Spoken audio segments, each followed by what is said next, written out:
All right, we'll go ahead and start availabilities this morning at Michigan International Speedway. We are now joined by Greg Biffle, driver of the number 16 Ortho Ford for RoushFenway Racing. And we're also joined by car owner Jack Roush. Jack, we'll start with you. You have a track record here at Michigan with 13 wins. Talk about what this track means to your organization and the history you've had over the past few years.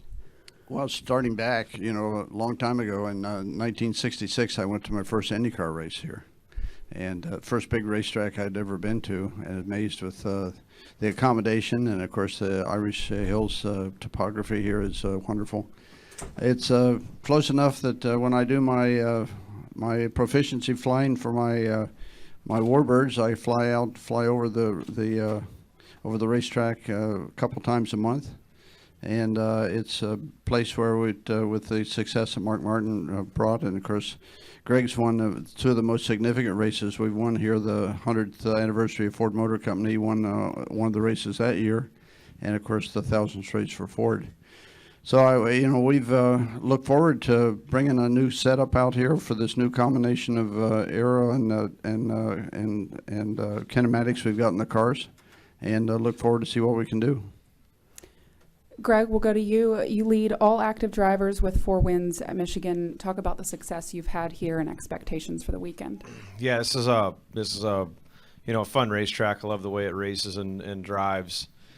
I was nervous about when they repaved it years ago whether we would still be as successful, and obviously we've been able to win after the repave as well. So it's a great racetrack for us. It is for our whole company. A lot of us have won here, and like Jack said, it's we don't know what to expect with this little bit different drag package, how our car's going to react to it. So we're hoping to we can't wait to get on the racetrack and see what kind of speed we have this weekend. All right, we'll go ahead and open it up to questions. Please state your name and affiliation. We'll start up front with Mike Hembry and then go to George. Mike Hembry, USA Today. Greg, you sort of pre-answered my question, but what's your anticipation of how the package might work here?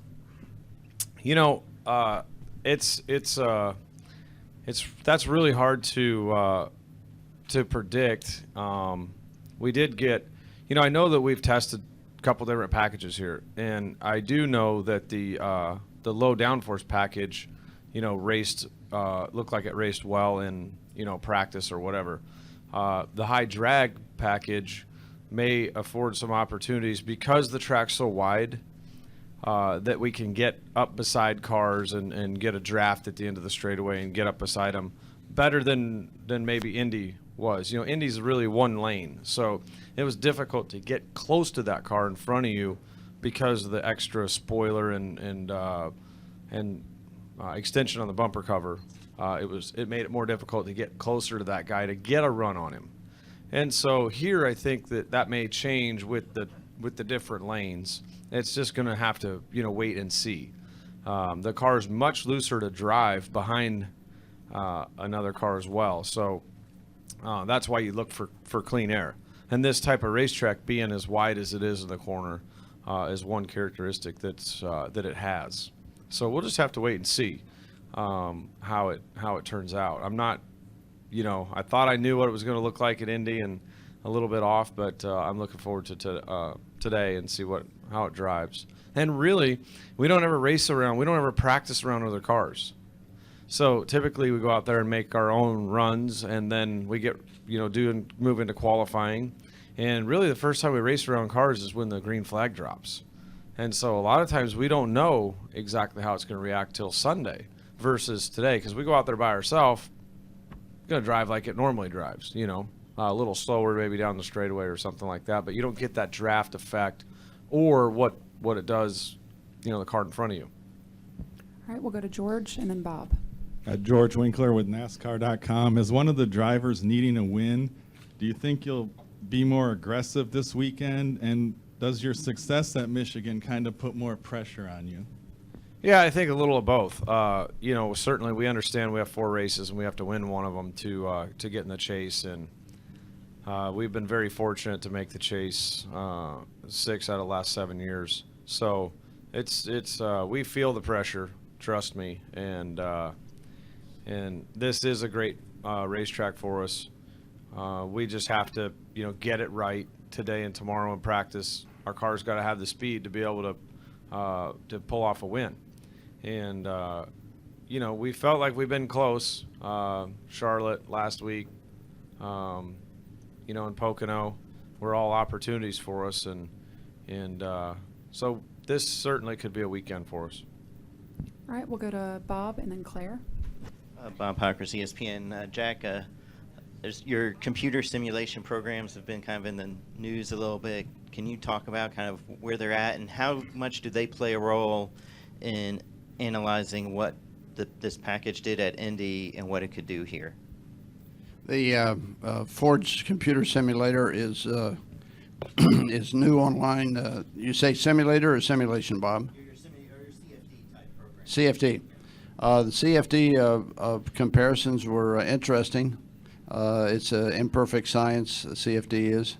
And we applied what we thought was the important things to this package, which this is the second time we've run this aero package at Indy.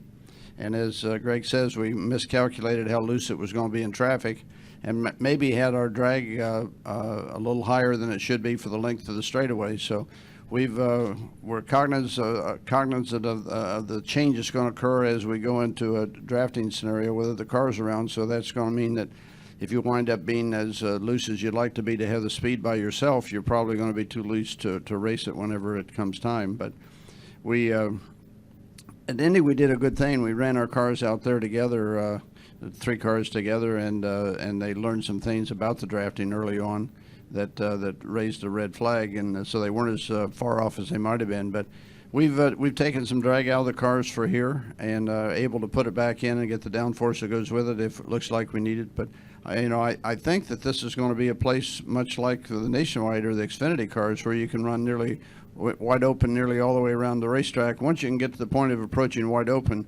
then you take the drag off and get the straightaway speed back. But we guys have concentrated real hard on the lessons learned at Indy, and they're much better prepared, as most of the teams are. All the teams are, I'm sure, getting ready for here. But you asked about simulation. The other aspect of our simulation past CFD is the Dymola Formula One based system that we've just taken for the first time this year at Ford, and it's coming into its own right, and the guys are getting confidence in it. We don't have 1 or 2 aspects of information that it can give perfected yet, but it's certainly online and doing a nice job. Claire B. Lang, Sirius XM NASCAR Radio. I talked to you on Jack's Garage and talking about, you had told me that you feel like one or several of your teams could still get in the chase. You still have like 4 race opportunities. You're a very loyal guy on your team. You're very much in it for the fight. You don't give up easily. You've been through a lot of the sport, the comings and goings of the sport and the cyclical nature, and you just dig your heels in. How do you look at, you said you didn't want to make, you don't make crazy changes. You did make some changes in Xfinity. How do you look at the fight through this and Jack Roush's tenacity and getting someone in the chase, so several of your drivers in the chase, or even into next year? We've been cup racing here now for 28 years, and have had times when we've had the hot hand and had the combination everybody else wishes they understood or could have, and there's other times when we've lacked that. And we're on a cycle right now that's on its way back up. Greg's had his 2 top 5 finishes, 5th and 2nd so far this year.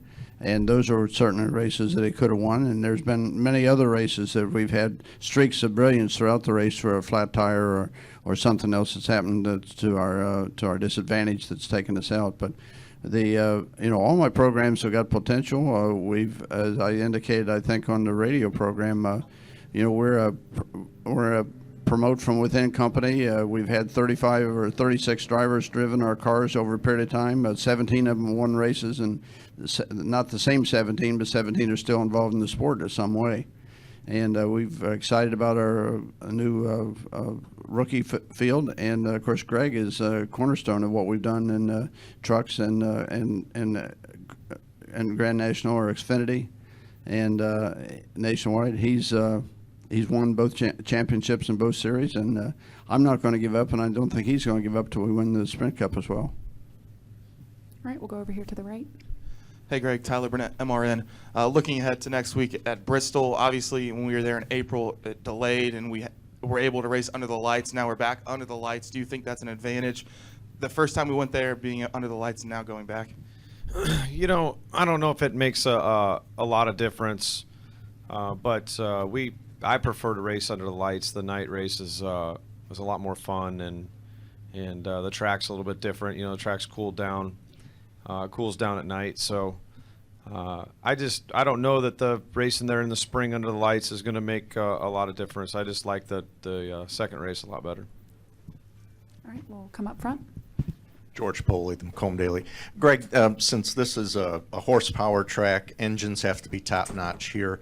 Just comment, if you would, on your comfort level with the motors that you've had this year and that part of your program. I think the engine part of our program is really, really strong. Doug has, led that engine group very, very well over there. We have the same exact engines as the 2 and the 22 do. So it's, we have a lot of confidence. Certainly we see those engines winning races. Same thing we have. So we don't have to look under the hood when we're looking for speed. We have to look, throughout the rest of our race car, and find out where that extra speed is. So we feel really good about our engines here. It's certainly nice to see. It's not nice to see our engines winning races without us, but it gives us confidence that we have the right combination to win. Any additional questions? We'll go to Bob. Bob Hockers, ESPN. Greg, can you just talk about the adjustment to a new spotter this weekend and any challenges that could entail? Yeah, I mean, that's, it's not one of the changes I was looking for, but it was, it was time to, head down a different path, I think, for the company.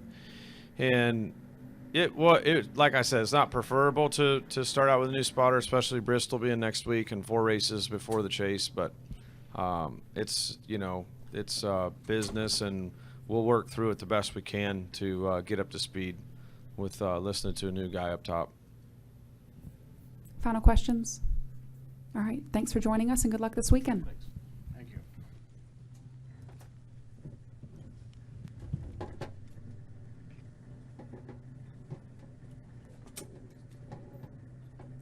We will continue our media availabilities this morning. We are now joined by Matt Kenseth, driver of the number 20 Dollar General Toyota for Joe Gibbs Racing.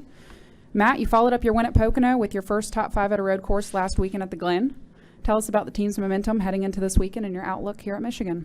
Yeah, I had to eventually luck into one. I've tried long enough. So yeah, I mean, as an organization, I feel like we've been running really good here the last few months. So hopefully we can continue that this weekend. We'll go ahead and open it up to questions. Please state your name and affiliation. We'll start here in the middle with Bob and then go back to George. Bob Hockers, ESPN. With the new rules pack, or kind of a different rules package than what you most likely use in the chase, haven't heard him going to look at all at high drag in the chase. Do you approach this race any differently this year compared to past years? As far as, when you came in here in past years, were you ever thinking, hey, let's try this to see if it'll work beyond this weekend? Well, for me, my approach is always the same. You always want to show up and do your best and qualify the best you can on Friday and finish as high as you can on Sunday and hopefully be out there battling for a win. So I don't think that really changes. I think you're always trying to bring your best stuff. Now, if the rules are different or the same or whatever, obviously if you do well and you run well, there's things you can translate, into maybe some other races down the road, whether it's in a chase or not in a chase. If the rules are different, probably not as much. There's probably some things that maybe still transfer similar, but certainly if they change things around, it's more of a one-off and probably don't learn as much. George Winkler with NASCAR.com. Are drivers concerned about the amount of heat inside the cars with the high drag package? And if so, what are you guys doing to prepare for it? Well, some of them must have been because they made a rules change. So, yeah, they let us get some more air in the car, which we've always had the option to. And I know there's some drivers that got real hot and were very vocal and, wanted it. So now we all have to run some ducts open to cool the cars off, which has always been an option. But the guys that were hot wanted to make everybody had to have it, so it didn't just slow their cars, it slowed us all down. So it always depends on the weather. Certainly with this package, it's way hotter in the car than it is without it. Indy was almost unbearable in practice, but the race really wasn't that bad, at least for me, at Indy. So I don't really foresee any problems. It should be cooler in the car for everybody now. Definitely warmer than a normal package, though. We'll go to Tyler. Tyler Burnett, MRN. Looking ahead to next week, as we head to Bristol, obviously in April, we ran under the lights, not planned, but is there an advantage going back here under the lights? And obviously you guys have been really good on short tracks all year long. Yeah, I don't know that Bristol really changes, that much. It's always a little bit different in August than it is in April, but yeah, they're both being at night. Usually the track takes a little bit more rubber, in August than it does in the spring. So it's a track I really like. We've ran really well there. Since I've been at JGR, we have some bad finishes, but we've always performed pretty well there. So hopefully we can do that again. I thought we had pretty fast cars there in the spring. Hi, Kathy Sheldon with NASCAR.com. Do you anticipate a better run with the high drag package here than in Indianapolis, since it was actually designed more for Michigan? Well, I don't know that it'll be a lot different as far as, what you feel in traffic and that type of thing. The racetracks are just massively different. Indy is all by itself, and Indy's probably if it's not the toughest, one of the toughest tracks to pass that we go to no matter what package we bring. So I think it'll be a little different here just because the racetrack's a lot different and the racing is a lot different. So, just have to see what it looks like on Sunday. Any additional questions for Matt? We'll go back to Wolfgang. With this new package, do you feel any difference in car behavior setup? Yeah, I think it'll be different. Probably not as different when you're by yourself, but certainly it was a lot different in traffic at Indy. So yeah, I think it's going to be different for sure. All right, and we'll finish up front with George. Yeah.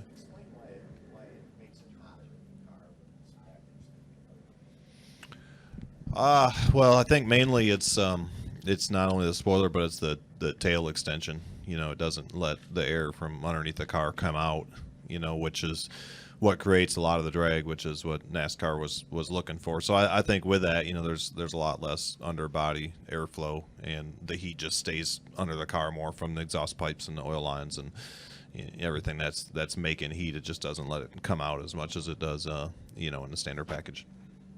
All right, Matt, thanks for joining us, and good luck You're this welcome. weekend. All right, thanks. We'll continue our availabilities this morning. We are now joined by Ryan Blaney, driver of the number 29 Cooper Standard Careers for Vets Ford in the NASCAR Camping World Truck Series, and also by Tyler Reddick, driver of the number 19 Draw Tight Ford for Brad Keselowski Racing. Tyler is also our current championship points leader. Ryan, we'll start with you. It's a big weekend for Brad Keselowski Racing with Cooper Standard and the Brad Keselowski Foundation hosting the truck race tomorrow afternoon.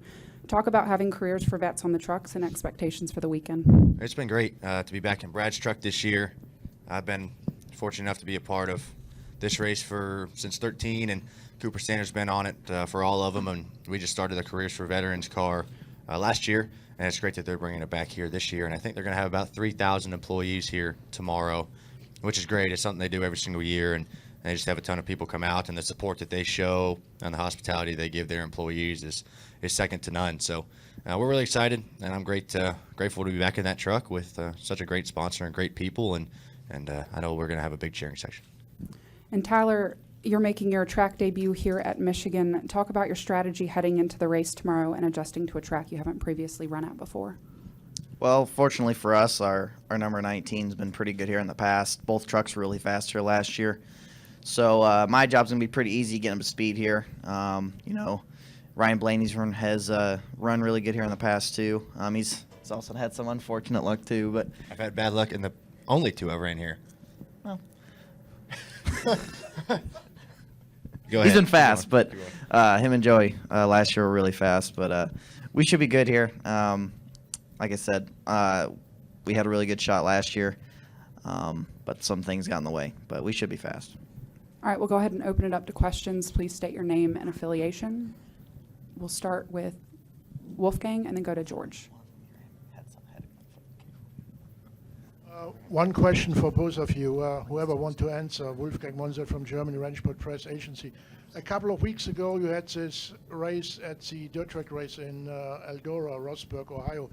How much is it different on compared to a race on asphalt? Do you have a special setup for your cars? Yeah, the dirt race, it's so strange. The trucks just don't run as good as a late model or sprint car around Eldora as our regular, as something like a dirt vehicle would. But it's really fun to go do that. The trucks don't get a lot of grip, so it's just a constant battle for more traction, and it makes it really fun, makes it a really intense battle. A lot of times you just have to use someone else to get more traction out of the racetrack or the wall, so it always makes for an exciting race, and it's a lot of fun to be a part of. Go ahead, George.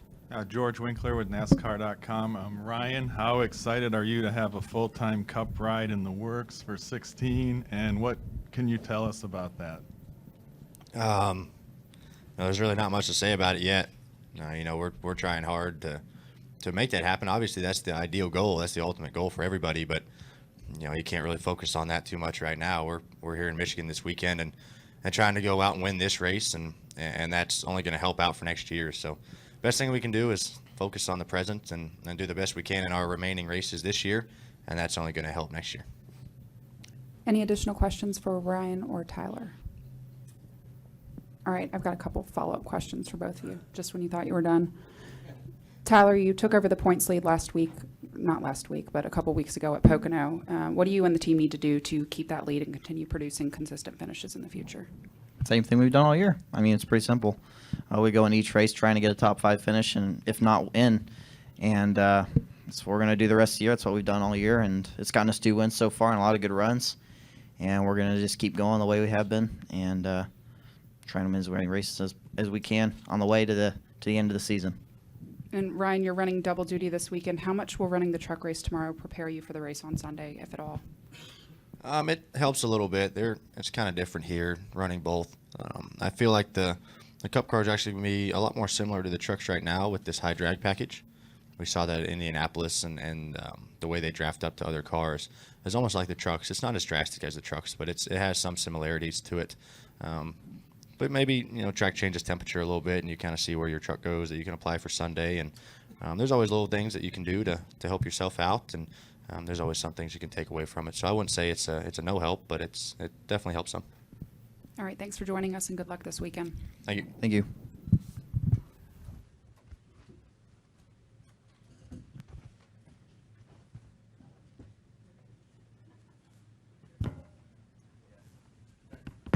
We'll go ahead and finish up our morning availability here at Michigan. We are now joined by Eric Jones, driver of the number 4 Toyota.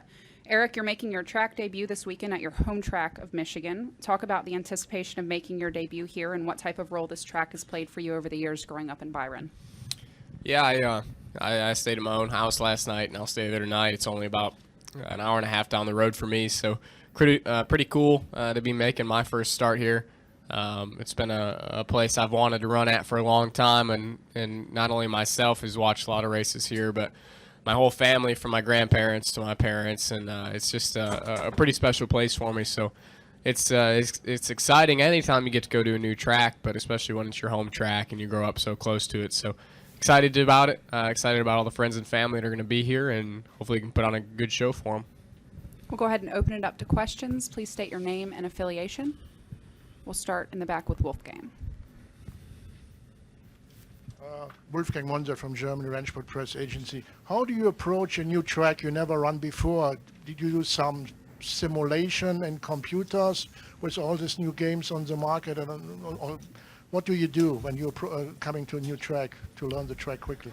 No, I don't do a lot of the simulation stuff. I don't think it's close enough. But I watch a lot of videos just of past races as much as I can and check out, kind of what people did last year. Why was the guy that won? Why did he win? What got him up front?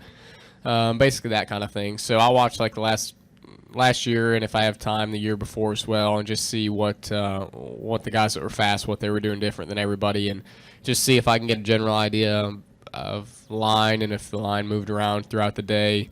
Obviously here we're pretty much wide open around the whole track, so it's a pretty big drafting situation for us. So it was interesting to see that and how it played out, and I think you can pick a few things up from watching some of the guys on how to manipulate the draft a little bit better. Additional questions for Eric? Go over to the right. Hello, my name's Eric Lloyd with WZZM in Grand Rapids. I guess what kind of role did the track play growing up? How often did you come here? I mean, was this a place you came every summer?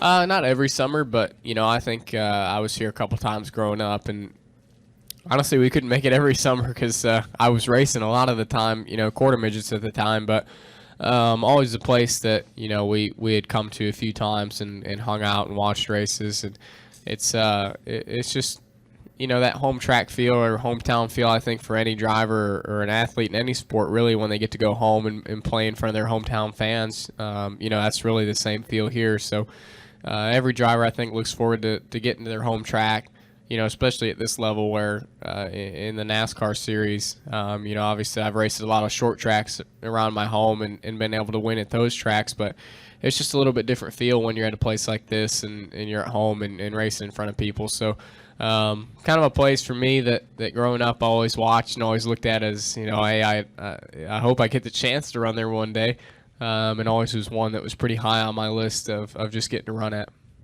We'll go over here to the left. Yes, Eric. Mike Brudenell from the Detroit Free Press. Good morning. How are you? Good, you? It's good to see you. Who were your heroes growing up as far as race drivers, and what are your thoughts about Jeff Gordon? He's starting here for the last time, and he's been one of the great champions of the sport. Yeah, I'd say for me, really Jeff was the guy that I looked up to growing up and kind of tried to model myself after a little bit. My career path, I guess, I looked at him as, he started racing quarter midgets at 7, and that made me want to start racing quarter midgets at 7, just from seeing that. So I'd say, for me, it was always Jeff and watching him race and seeing him retire. It's kind of odd. Obviously I didn't see Jeff from the very beginning of his career, but I saw most of it. And it's just a little bit strange for our sport. It's going to be weird without him out there next year, but at some point everybody has to retire, and I have a lot of respect for him being able to retire at this point in his career where he's still competitive and can still win races. So it's not easy for any athlete to try to go out when they're still really on the top of their game, and the fact that he's been able to make that choice and do it is pretty cool. It's cool when an athlete can go out and they're still performing at a high level. We'll go back over to the right. Hi, I'm Adriana with WZZM Channel 13. Is this on? Oh, okay. Is it nice to know that a lot of your friends and family will be here out at the track supporting you? And does it add any extra pressure for you to perform extremely well?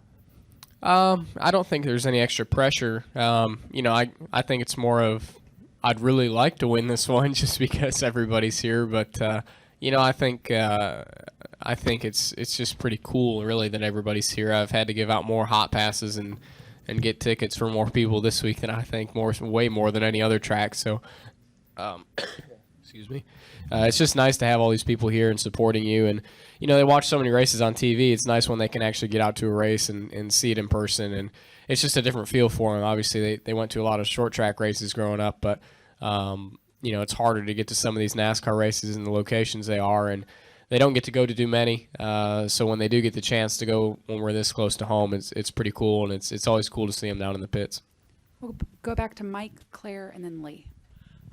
Eric, what did Kyle say to you when you did beat him in that race down in Florida a number of years ago. It was a great battle toward the end, but what was his first reaction?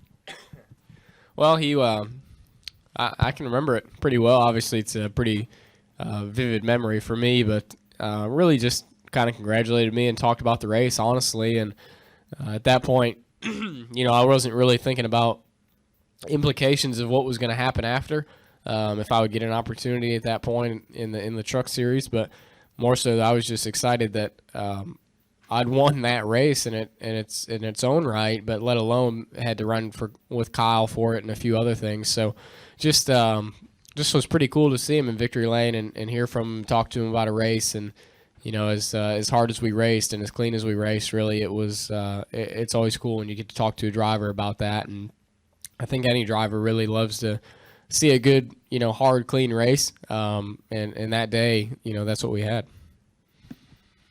Larry Lang, Sirius XM NASCAR Radio. What do you think of when you see well, you probably know about it in advance, but when you see Kyle on the list to race against in the Truck Series, what are your thoughts? I think we all, as a team collectively, we like it. It's kind of it's a good benchmark for us to see where we really are and see where our whole program is. So anytime Kyle's in a race, I think we get excited, just a chance to race with Kyle. And I think not only myself, but really the rest of the field is excited to race against Kyle as well. So, we had a fun time at Pocono there for a lot of the race, going back and forth, and hopefully here we'll be able to do the same thing if we have a fast enough truck to keep up with him. So I think that's the only thing you hope you can keep up with him, because if you don't, he's going to say, hey man, this stuff's faster and you're not giving it your all. So it's just fun to race him, and it's really good for us as a whole team when he can get in and, like I said, really show us where our stuff is. Lee SpencerMotorsport.com. Do you have any plans to run additional Cup races this season? No, not this year. It's JGR is working on a lot of things. A lot of things I honestly don't know. I'm kind of waiting to see how the rest of the year progresses. I do know that I'll be racing Xfinity next year, but I don't know sponsor number, any kind of information like that. So no plans this year, but I hope I get another shot soon. It was pretty fun. And as far as running for the Truck Championship, you and Tyler Reddick are kind of like the young guns going after Matt Crafton, who's just, so poised in what he does and has been so strong, winning, multiple championships. What's the best way to attack a guy that has that kind of experience and just talent? Well, it's not easy. Obviously, I thought at the beginning of the year we would have been just on sheer speed good enough to beat him on the track, and unfortunately as the years went on, a lot of mishaps and a lot of things not going our way, we've had the speed but just not really the finishes, and he's so consistent every week that those poor finishes or mistakes are amplified, especially in a point situation. So I think the biggest thing for us now is kind of maximizing our bad days more so than our good days. We've got really good stuff, and we're able to go out and run up front, but when that day that we aren't any good, we need to make sure that we don't make any mistakes. And I thought at a place like Eldora, we did a really good job of being there, being consistent, and at the end of the race, found our way up to the front and actually finished ahead of the 88. So any weekend we can finish in front of him, that's obviously a good points weekend for us. And I think that's the biggest thing is, we can't some weekends it's not going to be there to win as much as we all love to win, and it's just not going to play out some weekends. We got to make the most of those days where it's not going to work out. Any final questions for Eric? Eric, Tom Ashton, NBC 25 up near Flint. Have you been able to do anything you don't normally get to do around here? That you're not on the road for this week? Yeah, I was home. I went home last Tuesday. So I had last weekend off. I wasn't in Watkins Glen and spent the whole time at home and kind of went and hung out with some friends and did some go-karting, did some golfing, and it was nice. It was nice to be home, nice to have a week off, and nice to just kind of sit back, relax, get a little bit of sleep, and get ready for this weekend. All right, Eric, thanks for joining us, and good luck. All right, thanks.